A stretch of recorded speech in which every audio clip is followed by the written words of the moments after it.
امریکہ نے، یورپ نے، انڈیا نے، سب نے سپورٹ کی اسرائیل کی کہ ان کے ساتھ اس اعتبار سے زیادتی ہوئی ہے کہ ان کے اوپر اس قسم کا ایک ملیٹنٹ گروپ کی طرف سے اٹیک کرنا یہ ایک غلط عمل تھا. اس کے مقابلے پر جو اسلامی ملک ہیں انہوں نے بس صرف زیادہ سے زیادہ اتنا کہا کہ اس مسئلے کو فوراً حل کیا جائے اور 2 ریاستی فارمولہ جو ہے اس کے اوپر عمل کیا جائے، UN کی قراردادوں کے اوپر عمل کیا جائے اور جلد از جلد اس جنگ کو روکا جائے. وہی گھسے پٹے جملے جو مسلمانوں کے ہمیشہ سے ہیں. ایک تھوڑی جرت دکھائی ہے ایران نے، انہوں نے بالکل فرنٹ سے لیڈ کرتے ہوئے کہا کہ یہ جو کچھ حماس نے کیا ہے یہ بین الاقوامی قوانین کے بالکل مطابق ہے، کیونکہ جب آپ کسی کے اوپر یوں ظلم کریں گے تو وہ ریٹیلیٹ تو کرے گا. بس صرف یہ ایران نے جرت کی ہے، باقی سب کے سب لیٹے ہوئے ہیں. آپ بڑا دعویٰ کرتے تھے نا طیب اردگان کے بارے میں، تو دیکھ لیں کوئی بیان نہیں سوائے اس کے کہ بس ٹھیک ہے صلح صفائی سے معاملات چلنے چاہیے. بھائی جب اپنے مفادات کسی کے آڑے آ جائیں تو پھر کوئی کسی کے لیے رسک نہیں لیتا. سعودی عرب نے بھی کہا کہ اس میں مجرم اسرائیل ہے. بہرحال اس حملے کو انہوں نے جسٹیفائی کوئی نہیں کیا، اور ظاہر ہے کہ کیا بھی نہیں جا سکتا اگر اس رخ سے دیکھا جائے کہ ایک معاملات بالکل سیٹلمنٹ کے قریب جانے کے جب پہنچ جاتے ہیں تو پھر اس قسم کے واقعات ہوتے ہیں.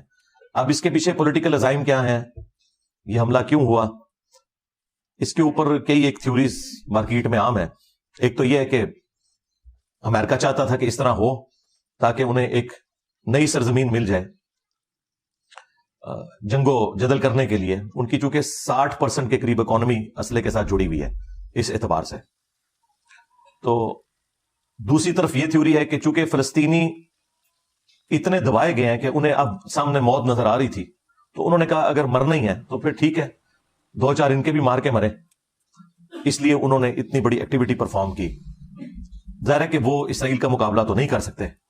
یہ تو صرف ایک تھوریٹیکل باتیں ہیں جو آپ کو لوگ پڑھا دیتے ہیں، پرورٹڈ قسم کی مذہبی نیچر کے لوگ اے سی والے کمروں میں بیٹھ کے تو فلسطین کے حق میں ویڈیوز ریکارڈ کرواتے ہیں اے سی والی مساجد کے اندر بیٹھ کے، کیونکہ انہوں نے خود جانا کوئی نہیں ہوتا.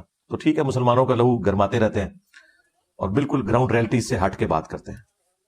اور پھر ہمیں یہ مثالیں دیتے ہیں صحابہ کرام علیہم رضوان کی کہ ان کے پاس بھی اسلحہ اتنا نہیں تھا، اس کے باوجود وہ کفار کے اوپر غالب آئے.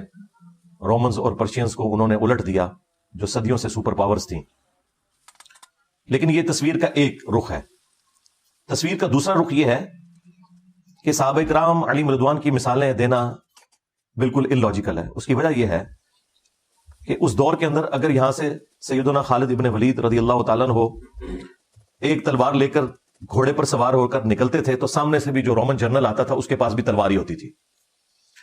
تو اسلحہ برابر کا تھا. یہ بالکل غلط بات کرتے ہیں. ہاں کوانٹٹی کا فرق ضرور ہو سکتا ہے، اسلحہ برابر کا تھا. مجھے بتائیں ایک خالد ابن ولید چھوڑ دیں 1000 خالد ابن ولید بھی نکلے تلواریں لے کر اور سامنے سے ایک کلین شیو یہودی نوجوان ایک کلاشنکوف اٹھا کے نکلے تو اینڈ رزلٹ کیا نکلے گا آپ کے سامنے. آج یہ صورتحال ہے. اسرائیل کے پاس جو فضائی طاقت ہے پاکستان نہیں اس کا مقابلہ کر سکتا تو باقی تو چھوڑ ہی دیا، باقی ملک تو شاہی کوئی نہیں. پھر سیدھی سی بات ہے. تو اس قسم کے جذباتی جملے بول کر لوگوں کو اکسانا کہ تاکہ یہاں سے لوگ جائیں اور واپسی پہ ہم ان کے لاشیں بھی ریسیو نہ کریں، غائبانہ نماز جنازہ پڑھ رہے ہوں، تو یہ بالکل جذباتی جملے ہیں. ہماری کیا ذمہ داری ہے اس کے اوپر؟ آج سے آلموسٹ 2 سال پہلے کی بات ہے، مئی 2021 کے اندر جب رمضان مبارک کا آخری عشرہ چل رہا تھا تو آپ کو پتا ہے کہ امام خمینی نے جمعۃ الوداع جو رمضان کا آخری جمعہ ہے اسے یوم قدس یعنی بیت المقدس کی طرف منسوب کیا ہوا ہے. پوری دنیا میں یہ منایا جاتا ہے.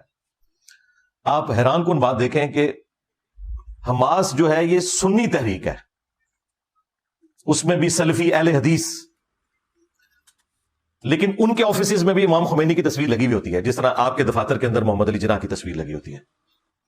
دوسری طرف حزب اللہ جو شیعہ تحریک ہے وہ بھی اسرائیل کے خلاف لڑ رہی ہے،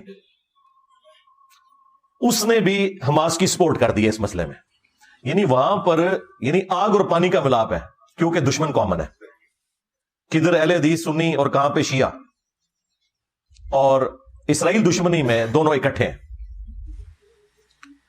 تو امام خمینی نے چونکہ اسے یوم قدس ڈکلیئر کیا تھا، تو وہ ہر دفعہ جمعۃ الوداع کے دن ظاہر بیت المقدس کے اندر بھی اسے منایا جاتا ہے، مسجد اقصی میں، مسجد ایلیا بھی اسے کہا جاتا ہے، بیت المقدس بھی ہم کہتے ہیں، یروشلم اس سٹی کا نام ہے. یہ لفظ ہے بیت المقدس، بیت المقدس لفظ نہیں ہے، بیت المقدس اس کی ٹرو پروننسیشن ہے. تو اسی دوران اسرائیلی فوج جو ہے وہ گھس گئی مسجد اقصی کے اندر، اور آپ کو پتہ ہے بے حرمتی انہوں نے کی.